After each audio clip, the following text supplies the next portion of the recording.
1 ദിനവൃത്താന്തം അധ്യായം 13. ഉടമ്പടിയുടെ പേടകം ഓബദ് ഏദോമിന്റെ വീട്ടിൽ. ദാവീദ് എല്ലാ സഹസ്രാധിപന്മാരോടും ശതാധിപന്മാരോടും ആലോചന നടത്തി.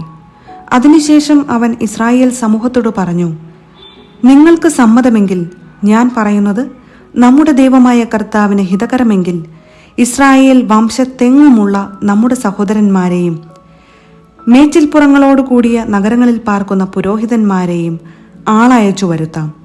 നമ്മുടെ ദൈവത്തിന്റെ പേടകം വീണ്ടും നമുക്ക് നമ്മുടെ അടുക്കൽ കൊണ്ടുവരാം. സാവൂളിന്റെ കാലത്ത് നാം അതിനെ അവഗണിച്ചു കളഞ്ഞു. ഇത് എല്ലാവർക്കും ഇഷ്ടപ്പെടുകയും അങ്ങനെ ചെയ്യാമെന്ന് അവർ സമ്മതിക്കുകയും ചെയ്തു. ദൈവത്തിന്റെ പേടകം കിരിയാത്ത് യയാറിമിൽ നിന്ന് കൊണ്ടുവരുന്നതിന് ഈജിപ്തിലെ ഷീഹോർ മുതൽ ഹമാത്തിലേക്കുള്ള വഴി വരെയുള്ള ഇസ്രായേലിയരെ ദാവീദ് വിളിച്ചുകൂട്ടി. കെരൂബുകളുടെ മധ്യേ വസിക്കുന്ന കർത്താവിന്റെ നാമം ധരിക്കുന്ന പേടകം കൊണ്ടുവരുന്നതിന് ദാവീദും ഇസ്രായേലിയരും യൂദായിലെ കിരിയാത്ത് യയാറിമിൽ ബാലായിൽ ചെന്നു. അവർ ദൈവത്തിന്റെ പേടകം അബിനാദാബിന്റെ വീട്ടിൽ നിന്ന് എടുത്ത് ഒരു പുതിയ വണ്ടിയിൽ കയറ്റി. ഉസായും അഹിയോവും വണ്ടി തെളിച്ചു. ദാവീദും എല്ലാ ഇസ്രായേലിയരും കിന്നരം, വീണ, തപ്പ്, കൈത്താളം, കാഹളം എന്നിവ ഉപയോഗിച്ച് സർവശക്തിയോടും കൂടെ ദൈവസന്നിധിയിൽ ആർത്തുപാടി. അവർ കീദോൺ കളത്തിലെത്തിയപ്പോൾ കാളയുടെ കാലിടറി. പേടകം താങ്ങാൻ ഉസ കൈനീട്ടി. കർത്താവിന്റെ കോപം അവനെതിരെ ജ്വലിച്ചു. പേടകത്തെ സ്പർശിച്ചതിനാൽ അവിടുന്ന് അവനെ വധിച്ചു. അവിടെ ദൈവത്തിന്റെ മുൻപിൽ അവൻ മരിച്ചു വീണു. ഉസായെ കർത്താവ് ശിക്ഷിച്ചതിനാൽ ദാവീദ് കുപിതനായി. ആ സ്ഥലം പേരസ് ഉസ എന്ന് അറിയപ്പെടുന്നു. അന്ന് ദാവീദിന് ദൈവത്തോട് ഭയം തോന്നി. അവൻ പറഞ്ഞു, ദൈവത്തിന്റെ പേടകം എൻ്റെ അടുക്കൽ കൊണ്ടുവരാൻ എനിക്ക് എങ്ങനെ കഴിയും? അതുകൊണ്ട് പേടകം ദാവീദിന്റെ നഗരത്തിലേക്ക് കൊണ്ടുവന്നില്ല. അത് ഹിത്യനായ ഓബദ് ഏദോമിന്റെ ഭവനത്തിലേക്ക് കൊണ്ടുപോയി. ദൈവത്തിന്റെ പേടകം 3 മാസം അവിടെ ആയിരുന്നു. കർത്താവ് ഓബദ് ഏദോമിന്റെ കുടുംബത്തെയും അവനുണ്ടായിരുന്ന സകലതിനെയും അനുഗ്രഹിച്ചു.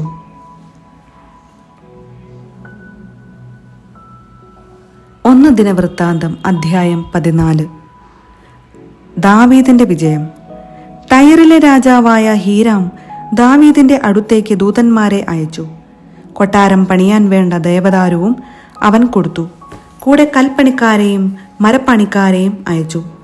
കർത്താവ് ഇസ്രായേലിന്റെ രാജത്വം സുസ്ഥിരമായി തനിക്കു നൽകിയെന്നും ഇസ്രായേലിനു വേണ്ടി രാജ്യം ഐശ്വര്യപൂർണമാക്കിയെന്നും ദാവീദ് മനസ്സിലാക്കി.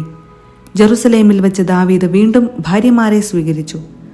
അവന് പിന്നെയും പുത്രീപുത്രന്മാർ ഉണ്ടായി.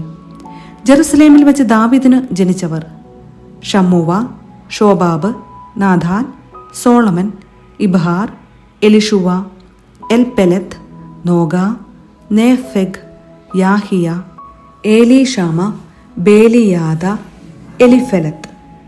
ദാവീദിനെ ഇസ്രായേലിൽ രാജാവായി അഭിഷേകം ചെയ്തതറിഞ്ഞ് ഫിലിസ്ത്യർ അവനെ ആക്രമിക്കാൻ പുറപ്പെട്ടു. ഇതുകേട്ട് ദാവീദും യുദ്ധത്തിനിറങ്ങി. ഫിലിസ്ത്യർ റഫായിം താഴ്വര ആക്രമിച്ചു. ദാവീദ് ദൈവത്തോട് ആരാഞ്ഞു, ഫിലിസ്ത്യർക്കെതിരെ ഞാൻ പോകണമോ? അവരെ എൻ്റെ കയ്യിൽ ഏൽപ്പിച്ചു തരുമോ? കർത്താവ് അരുളി ചെയ്തു, പോവുക, ഞാൻ അവരെ നിന്റെ കയ്യിൽ ഏൽപ്പിക്കും. ബാക് പെരാസിമിൽ വച്ച് ദാവീദ് അവരെ തോൽപ്പിച്ചു. അവൻ പറഞ്ഞു, വെള്ളപ്പാച്ചിലിൽ ചിറയെന്ന പോലെ ശത്രുനിരയെ ഭേദിക്കാൻ ദൈവം എനിക്ക് ഇടയാക്കി. അതിനാൽ ആ സ്ഥലത്തിന് ബാൽ പെരാസിം എന്നു പേരുണ്ടായി.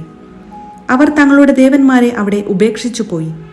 ദാവീദിന്റെ കൽപ്പനയനുസരിച്ച് അവയെ ചുട്ടുകളഞ്ഞു. ഫിലിസ്ത്യർ വീണ്ടും താഴ്വര ആക്രമിച്ചു.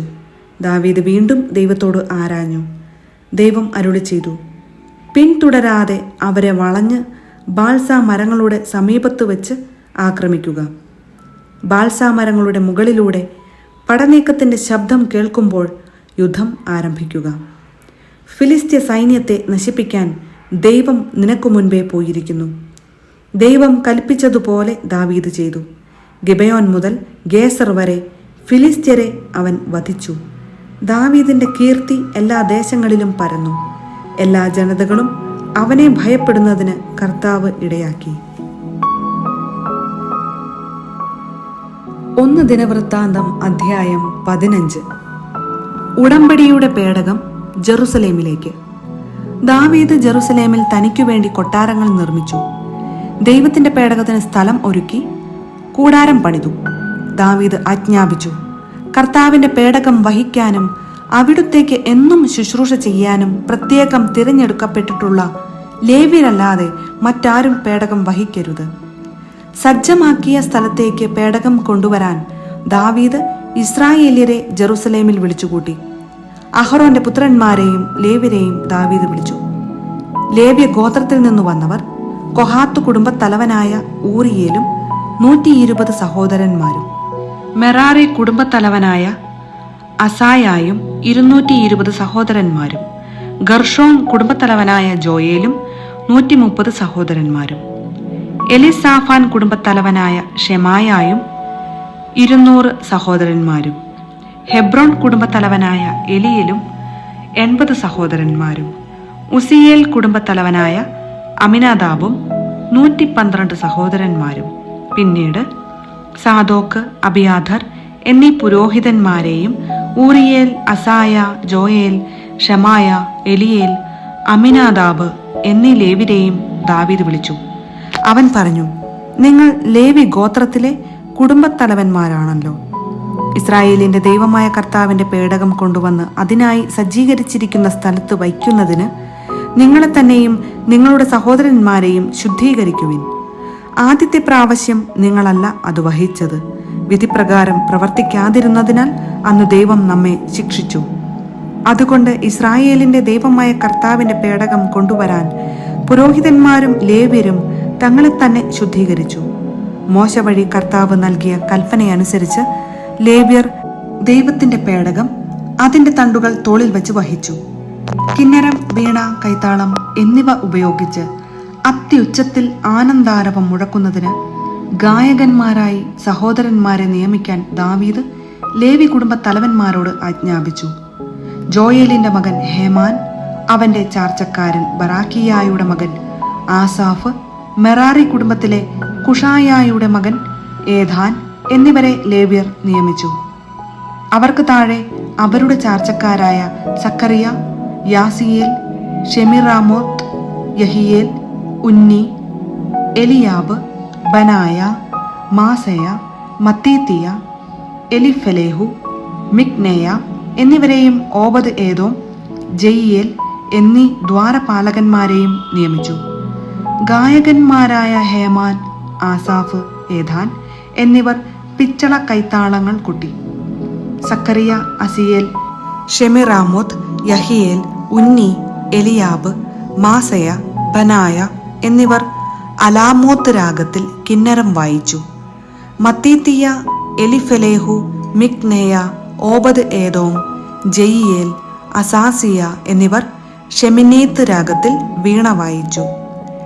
ലേവ്യരിൽ സംഗീതജ്ഞനായ കെനനിയ ഗായക സംഘത്തെ നയിച്ചു. അവൻ അതിൽ നിപുണനായിരുന്നു. ബറാക്കിയ, എൽക്കാന എന്നിവരായിരുന്നു പേടകത്തിന്റെ കാവൽക്കാർ. ഷെബാനിയ, യോസഫാത്ത്, നെഥാനേൽ, അമസായി, സക്കറിയ, ബനായ, എലിയേസർ എന്നീ പുരോഹിതന്മാർ ദൈവത്തിന്റെ പേടകത്തിനു മുൻപിൽ കാഹളം മുഴക്കി. ഓബദ് ഏദോം, യഹിയ എന്നിവരും പേടകത്തിന്റെ കാവൽക്കാരായിരുന്നു. ദാവീദും ഇസ്രായേലിലെ ശ്രേഷ്ഠന്മാരും സഹസ്രാധിപന്മാരും കർത്താവിന്റെ ഉടമ്പടിയുടെ പേടകം ഓബദ് ഏദോമിന്റെ വീട്ടിൽ നിന്ന് കൊണ്ടുവരുന്നതിന് ആഹ്ലാദത്തോടെ പുറപ്പെട്ടു. പേടകം വഹിച്ച ലേവ്യരെ ദൈവം സഹായിച്ചതിനാൽ അവർ 7 കാളകളെയും 7 മുട്ടാടുകളെയും ബലിയർപ്പിച്ചു. ദാവീദും പേടകം വഹിച്ചിരുന്ന ലേവ്യരും ഗായകന്മാരും ഗായക സംഘത്തിന്റെ നായകനുമായ കെനനിയായും നേർത്ത ചണവസ്ത്രം ധരിച്ചിരുന്നു. ദാവീദ് ചണം കൊണ്ടുള്ള എഫോദ് അണിഞ്ഞിരുന്നു. ഇസ്രായേൽ ആർപ്പുവിളിയോടും കൊമ്പ്, കുഴൽ, കൈത്താളം, കിന്നരം, വീണ എന്നിവയുടെ നാദത്തോടും കൂടെ കർത്താവിന്റെ ഉടമ്പടിയുടെ പേടകം കൊണ്ടുവന്നു. പേടകം ദാവീദിന്റെ നഗരത്തിലെത്തിയപ്പോൾ സാവൂളിന്റെ മകൾ മിഖാൽ ദാവീദു രാജാവ് നൃത്തം ചെയ്യുന്നതും പാടുന്നതും കിളിവാതിലിലൂടെ കണ്ടു. അവൾ അവനെ നിന്ദിച്ചു.